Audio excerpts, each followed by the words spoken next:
تفسیر قرآن کے سلسلے میں آج ہم سورۃ البقرہ کی آیت نمبر 61 کو دیکھیں گے۔ اس آیت میں اللہ تعالیٰ نے یہودیوں کی ذلت و رسوائی کا ذکر کیا ہے۔ بنی اسرائیل تو وہ قوم تھی جو اللہ تعالیٰ کی مقرب قوم تھی۔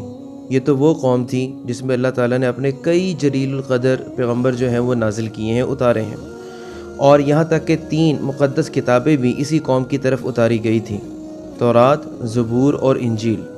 آخر کیا وجہ ہے، آخر کیا وجوہات ہیں کہ یہ جو اللہ تعالیٰ کی مقرب قوم ہے یہ اللہ تعالیٰ کے عذاب کا نشانہ بن گئی اور اللہ تعالیٰ نے ان کے اوپر ذلت و رسوائی جو ہے وہ مسلط کر دی؟ آخر کیا وجوہات ہیں؟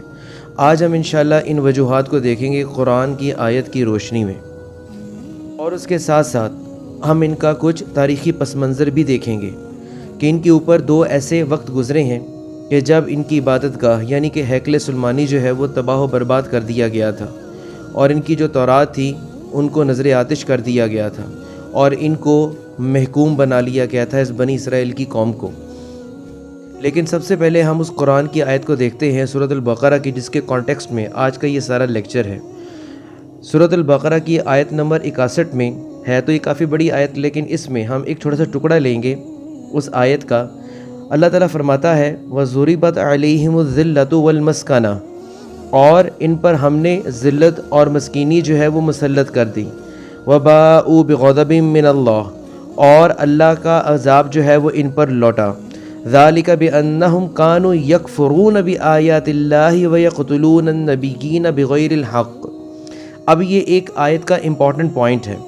ان کے اوپر ذلت اور مسکینی جو مسلط کر دی گئی اور ان کے اوپر جو عذاب اترنا شروع ہوئے، اس کے پیچھے اللہ تعالیٰ نے 2 بڑی میجر ریزنز، کازز جو ہے وہ بیان کی ہیں۔ پہلی کیا اللہ تعالیٰ نے کہا ہے ذَلِكَ بِأَنَّهُمْ كَانُوا يَكْفُرُونَ بِآيَاتِ اللَّهِ، کہ یہ جو وہ قوم تھی جو اللہ تعالیٰ کی آیات جو تھی ان کا وہ کفر کرنا شروع کر دیا تھا انہوں نے۔ وَيَقْتُلُونَ النَّبِيِّينَ بِغَيْرِ الْحَقِّ، اور اس سے بھی بڑا جرم انہوں نے کیا کرنا شروع کر دیا تھا کہ نبی جو تھے ان کو ناحق قتل کرنا انہوں نے شروع کر دیا تھا۔ تو کیوں نہ اس قوم کے اوپر اللہ تعالیٰ کا عذاب اترتا؟ اب ہم تھوڑا سا تاریخی پس منظر جو ہے اس آیت کے کانٹیکسٹ میں ہم دیکھتے ہیں۔ بنی اسرائیل کے متعلق تاریخی حقیقت یہ ہے کہ انہوں نے بہت سے نبیوں کو قتل کیا، جن میں ان کے اپنے قبیلے کے حضرت زکریا علیہ السلام اور حضرت یحییٰ علیہ السلام بھی شامل ہیں، اور حضرت عیسیٰ علیہ السلام بھی اسی قبیلے سے تعلق رکھتے تھے۔ ان کو بھی انہوں نے قتل کرنا چاہا، مگر اللہ تعالیٰ نے ان کو بچا لیا اور آسمان پر بحفاظت اٹھا لیا۔ اور باقی خلق خدا کے لیے بھی انہوں نے بہت خون ریزی کی ہے، قتل و غارت کی ہے، کیونکہ یہ ہمیشہ اپنے آپ کو مقرب سمجھتے آئے ہیں، چوزن پیپل اپنے آپ کو سمجھتے آئے ہیں۔ اور یہ رویہ ان کا صرف ایسا نہیں تھا کہ اس دور تک محدود تھا، اگر آج بھی ہم دیکھیں تو آج بھی ان کا رویہ ایسا ہی ہے۔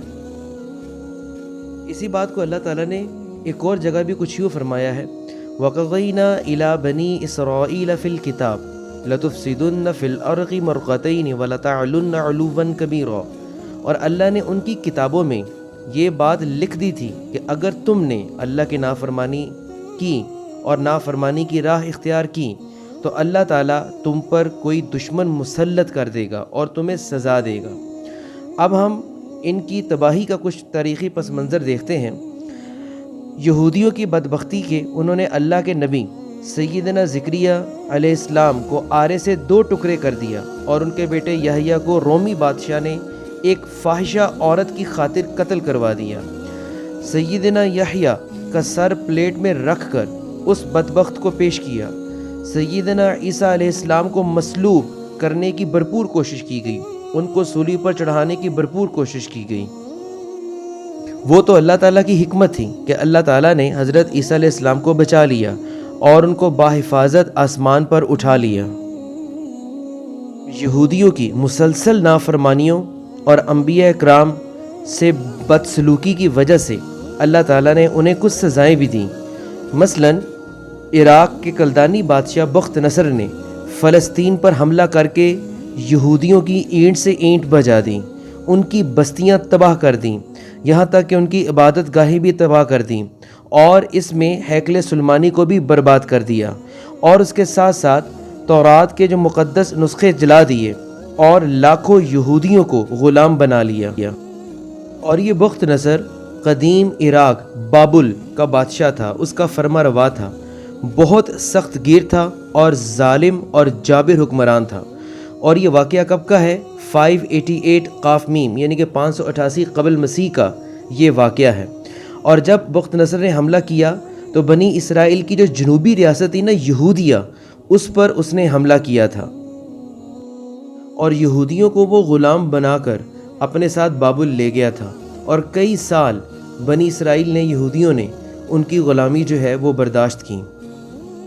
اس غلامی کے بعد اللہ تعالیٰ نے کئی پیغمبر جو تھے وہ نازل کیے بنی اسرائیل کی قوم میں، لیکن جو بنی اسرائیل تھے وہ اپنی ہٹ درمی میں بہت پکے ہو چکے تھے، وہ کسی بھی پیغمبر کی سننے کے لیے تیار نہیں تھے۔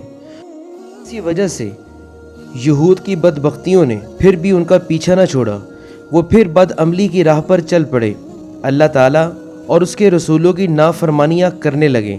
اللہ تعالیٰ نے انہیں پھر سبق سکھانے کے لیے رومیوں کو ان پر مسلط کر دیا، اور رومیوں نے پھر سے ہیکل سلیمانی کو تباہ کر دیا، اور بیت المقدس جو تھا وہ پیوند خاک جو تھا وہ ہو چکا ہوا تھا۔ یہودیوں کا قتل عام ہوا اور زندہ بچ جانے والوں کو فلسطین سے باہر نکال دیا۔ یہی تو وجہ ہے کہ یہودی آج تک دیوار گریہ پر کھڑے ہو کر ان واقعات کا ماتم کر رہے ہیں۔ اگر حقیقت میں دیکھا جائے تو یہ اس وقت کے یہودیوں کا ہولوکاسٹ تھا، بالکل اس طرح کا ہولوکاسٹ جو ہٹلر کے ہاتھوں ہوا تھا، تو وہ چیز بھی ہولوکاسٹ سے کم نہیں تھی۔